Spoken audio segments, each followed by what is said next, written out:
itu menembak burung atau kelinci yang ada di sawah dengan sistem berburu langsung dalam mobil.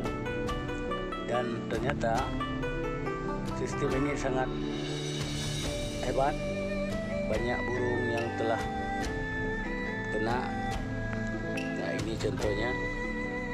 Ini yang sudah 3 plastik yang kami dapat. Inilah sistem kami dalam memburu target.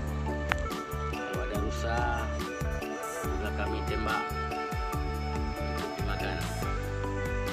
Inilah bisa melihat sendiri teknik kami menembak burung sistem Amerika Serikat dan memakai sistem tembak dalam mobil. Inilah snipernya yang siap membidik target. Ada kan, sakit jatuh.